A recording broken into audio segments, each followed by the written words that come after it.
How's it going, everyone? It's Trojan Vanguard here, and today I want to get into the topic of whether or not now is the right time for you to consider making a hardcore character. Now obviously the game's been out for some time now, and obviously the hardcore mode's been out for some time, but there's a lot of misconceptions as to whether or not it's even worth it. In my opinion, it is worth it. It adds a different kind of playstyle and challenge to the already somewhat difficult division now and then, depending on what kind of gear sets you run.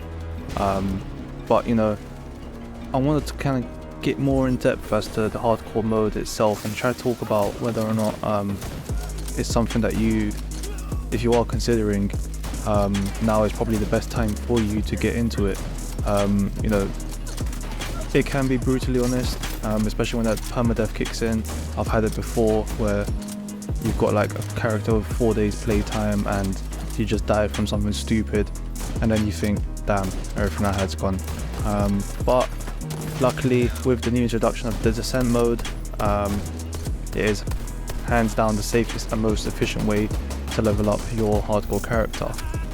Simply put it, in Descent, permanent death mechanic doesn't apply, so that's because of the element of the game mode itself. It's a simulation mode, so you can keep pushing yourself to the limit, taking on as much noobs as you can get, you know, challenging yourself as you go along the way. Enemies get harder,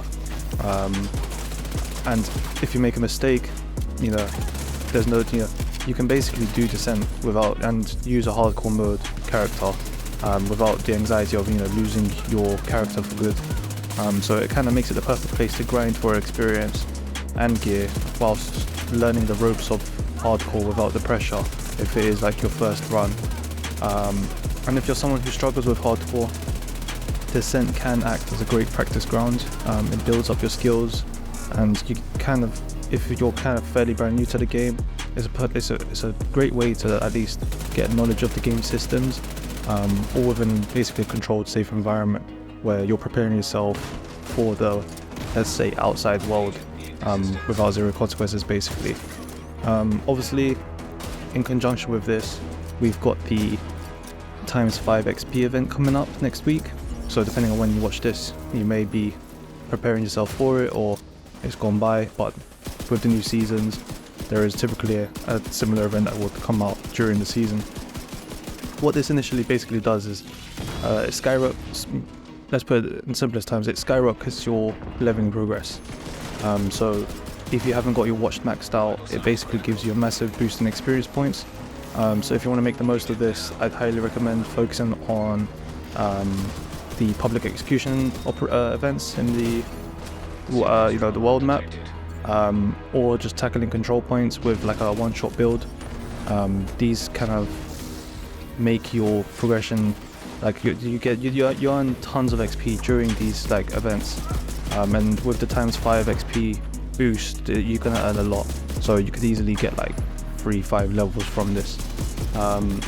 In my opinion, they're the fastest, most efficient ways to gain XP, especially during the event coming up. And with the experience race, it's going to be possible to basically reach that higher SHD level and hit 1,000 levels with relative ease. So that's one consideration as to why you might want to go with a hardcore character for this event, because if you're concerned that your character is not going to get the same benefits as it does with your other character, where, you know, you've got the extra critical hit or the armor and stuff, this is a kind of safe way to at least progress to that.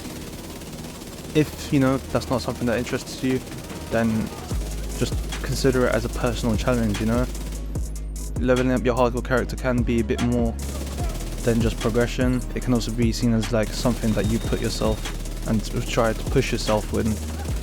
So, you know, with the Division 3 still looking like it's far off in the future, I'd say now is the perfect time to, if you've never done it, spice things up, especially if you're feeling a little burnt out. You know, the hardcore mode really forces you to think differently, you know, strategize how you're going to tackle some enemy, because a lot of the times you'll go gun running, rushing in all the missions because you have that safety net, but with hardcore it makes you play in a different kind of style. I've done it before where I've been rushing and then I've regretted it massively. So, you know, if you think you've mastered the game, then definitely try out Division in hardcore mode and see if you can at least master the game again. but with the likelihood of if you die, that's it. So, you know, whether or not you're into the Descent, I'd say Descent is the safest way to level up, you know. You can start off at, I think, at like a level 5 to level 1 character, get into Descent and level up to 40 and then progress your watch from there. So if that's something you're considering, I'd definitely recommend getting into it now, because you are going to get that watch level to 1000 fairly quickly. But if you want to see something different from the hardcore mode, let me know what you'd like to see done, or if you have any tips from your own personal experiences of the hardcore mode, just drop it in the comment. That's basically it from me and my honest opinion as to why you should at least consider doing a hardcore mode, with the whole possibility of the 5x5 XP event, and obviously with this being such a game changer for hardcore mode, it would make your, at least if you are challenging to try and do raid and stuff, getting quickly leveled up with your hardcore character is going to be a big need, especially if you want to try and push yourself to a different kind of challenge in Division. But I'll leave it there. Thanks for watching, and I'll see you in the next video.